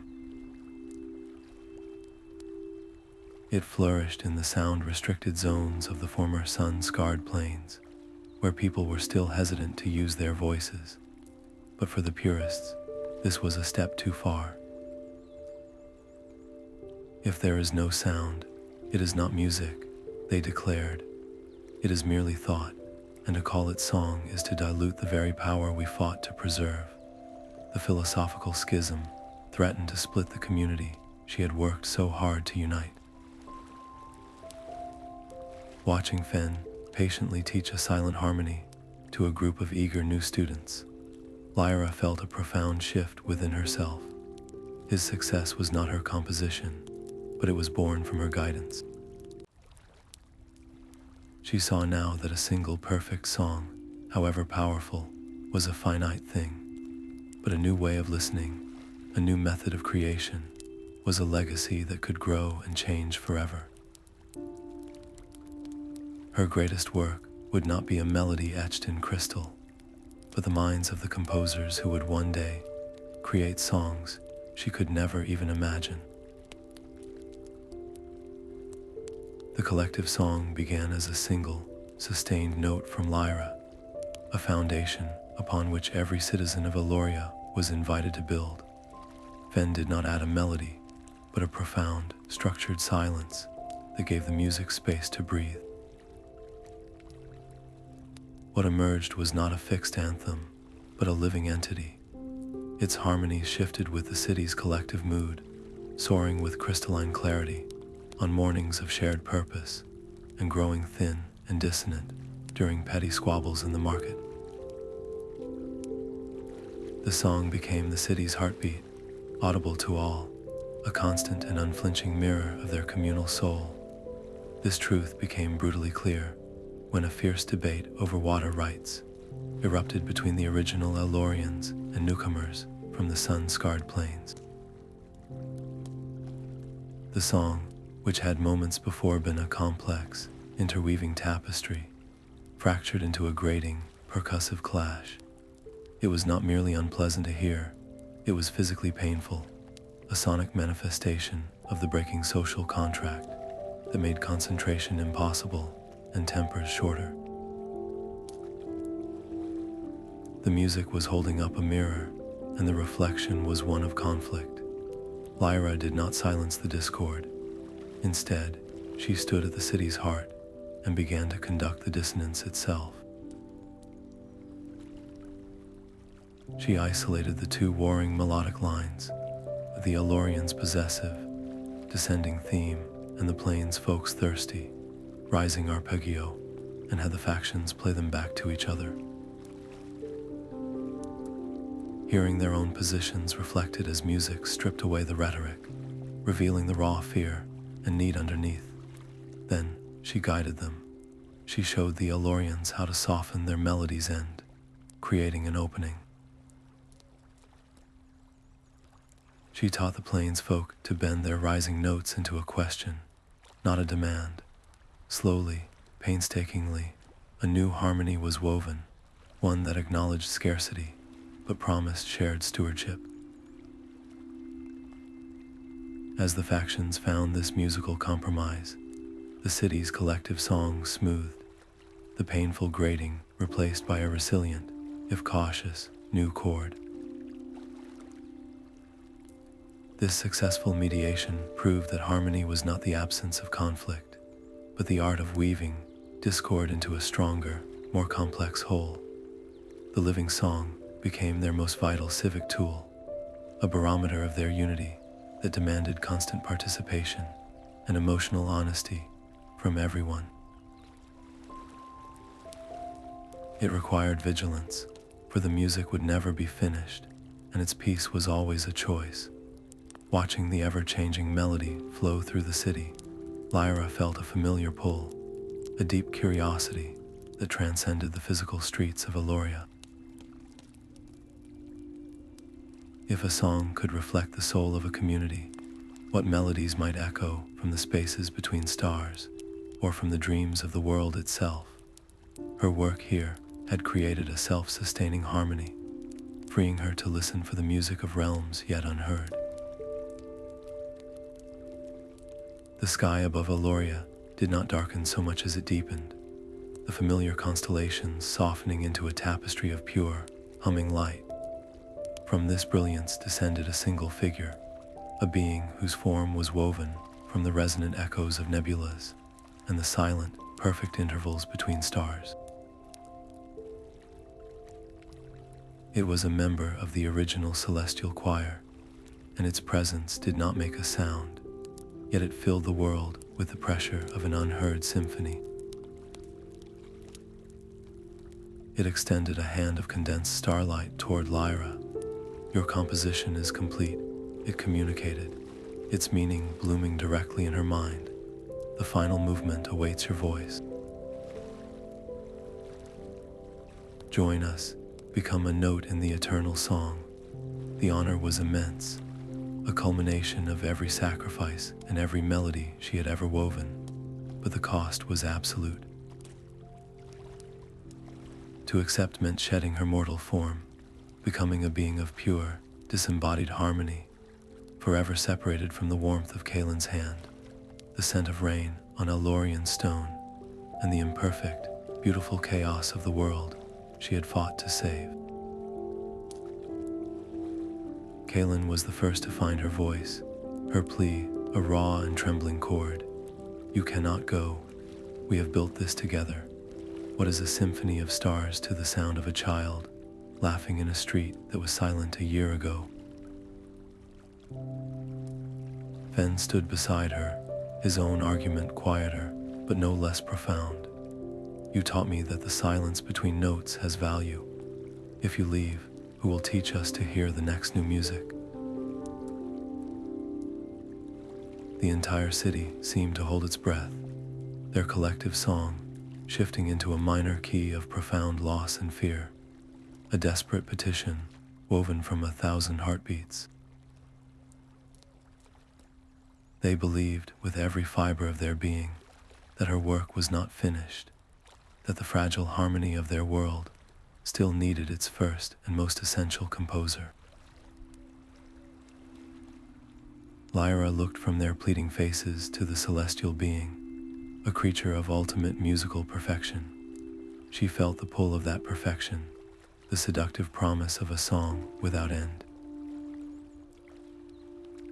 But she also felt the rough texture of the cobblestones beneath her feet, the warm grip of Kaelen's hand, and the vibrant, messy, living symphony of the city she called home. Perfection, she realized, was a beautiful prison. Her true work was not in a final, flawless composition, but in the endless, evolving process of creation, right here, With a heart both heavy and light, she gave her answer. "My song is here," she said, her voice steady. "My melody is woven into this world, and I am not done listening to its reply." The starlight being did not protest or show disappointment. Instead, it seemed to pulse with a deeper, more respectful light. "Your choice is a new kind of harmony, one we had not considered," it resonated. To choose the finite and the flawed is a courage that transcends the eternal. As a token of this understanding, it reached into its own core of condensed music and offered Lyra a single, shimmering note, a sliver of a star's heart given sonic form. "This is our covenant. In a time of ultimate need, when all other melodies fail, sound this note. The choir will hear, and we will answer." Then, as softly as it had arrived, the being dissolved back into the fabric of the night sky, leaving behind only the ordinary stars and the profound silence of a choice made. Lyra stood for a long time, the star melody resting warm and heavy in her palm, a key to the cosmos that she had chosen not to use. The grand invitation was over, the path to the stars closed. Yet, as she looked out over the glowing city, she felt more grounded and certain than ever before. Her destiny was not written in the distant heavens, but in the next chord to be discovered, the next student to be taught, the next silent corner of the world, waiting for its first, hesitant note. The celestial choir had its eternal music, but her own symphony, rich with the imperfections of life and love, was only just beginning. The first eternal refrain began not with a grand chord, but with a single, sustained note from an Elorian child. From that simple foundation, a day-long symphony unfolded, a living tapestry of sound woven by millions. Farmers from the sun-scarred plains added complex, percussive rhythms on dried gourds, their beats telling stories of rare desert rains. Weavers from the northern ice fields contributed haunting, clear-toned melodies on bone flutes, their music a whispered conversation with the wind. Even the formerly silent citizens of Mirkwell found their voices, humming a gentle, repetitive theme that spoke of quiet resilience. This was not a performance for an audience. It was a global conversation in melody, and the collective sound generated a palpable wave of creative energy that seemed to cleanse the very air, fostering a year of unprecedented peace and collaborative invention across all lands. Organizing such a monumental event was a symphony of its own, one of logistics and patience. Lyra quickly realized she could not conduct this alone. She formed a council of diverse leaders. Fen, with his genius for structuring silent participation, Kaelen, the steady maestro of Eloria's core harmonies, and even Bren, the former skeptic, whose meticulous mind was perfect for managing supply routes and crowd flow. There were heated debates over scheduling time slots for different regions, disputes over acoustic space, and the immense challenge of ensuring every single voice, no matter how small or unconventional, felt it had a place in the whole. Lyra listened to every argument, her role shifting from commander to mediator, guiding them to find a harmonious solution to the practical dissonance. Seeing the council's capability, Lyra made a conscious, difficult choice. She stepped back from the center. At the opening of the third annual Refrain, she did not give the starting note. She stood at the edge of the great plaza, a silent observer as her students took the podium. She had become an advisor, a living library of context, but the active creation, the conducting of this global chorus, now belonged to the next generation. This was her ultimate act of faith. To build a tradition so strong, it did not rely on any single person, not even her. The festival's staggering success was proof that harmony could be achieved on a planetary scale, a beacon against the ever-present potential for silence. Yet, each year's flawless performance also underscored the immense, ongoing work required to maintain that unity, a constant tuning of relationships and understanding that stretched far beyond the festival's final note. As the latest eternal refrain swelled to encompass the globe, Lyra closed her eyes, a soft smile gracing her lips. Within the overwhelming complexity of the music, her attuned ear could pick out the distinct threads of history.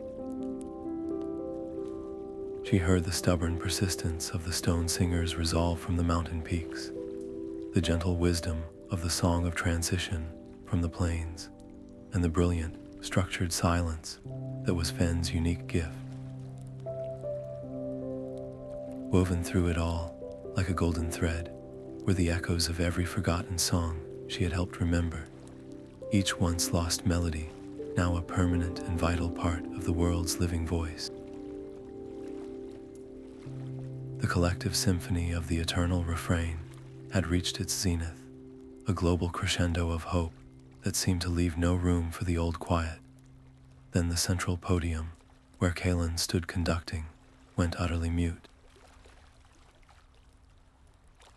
It was not the natural quiet of a rest, but a sudden, violent void, a perfect sphere of absolute silence that swallowed her gestures and severed her connection to the millions of voices she guided.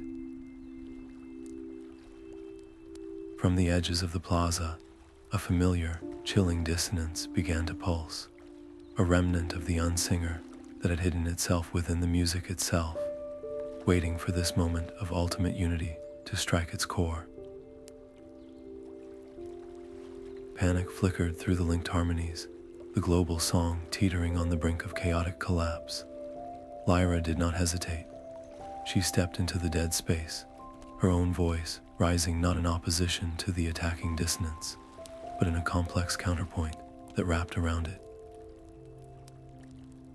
She sang of the Heartstone's sacrifice, the cold weight of the void she carried within her, and the profound loneliness of the silence's own origin. She did not try to destroy the saboteur's melody. She acknowledged it, understood it, and then, with breathtaking skill, began to weave its jagged, hateful rhythm into the fabric of the refrain. The aggressive silence became a dramatic pause. The dissonant pulse transformed into a powerful, driving bass line. The global song, which had faltered, now surged with a new and unexpected energy, the perceived threat becoming a catalyst for a spontaneous, breathtaking bridge that no one had composed. In that moment, every singer from every land understood. They were not just harmonizing with each other, but with the very source of the discord they had feared. The music swelled into a profound, unified declaration that true harmony is not the absence of conflict, but the courageous act of making room for every voice, even the broken ones, and finding the note that makes them whole. The remnant of the silence, its purpose and its anger, finally heard and accepted, dissolved not into nothingness, but into the song, its energy transmuted into a final, brilliant chord of resolution that resonated across the entire world. Lyra had not won a battle. She had completed a conversation that had been left unfinished at the dawn of time, proving that the most powerful melody is the one brave enough to embrace its own shadow. Lyra's own final melody was not one of power or sorrow, but a simple, quiet hum of contentment, a gentle thread woven into the world's great tapestry. Her legacy was no longer a single song or a grand city, but a living ecosystem of sound. Fen's silent music had blossomed into its own tradition, giving voice to those who heard the world differently, while the global archive pulsed with the preserved heartbeats of countless cultures, each melody taught with the story of its people. And every year, the great festival reminded all who would listen that their shared harmony was a choice, renewed with every breath and every note. Lyra understood now that destiny is not a forgotten song waiting to be found, but the active daily choice to remember, to listen, to create, and sometimes to be still. She rested, her spirit quiet and full, knowing the symphony would continue its beautiful, unpredictable evolution long after the echo of her own final note had dissolved peacefully into the everlasting quiet.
you.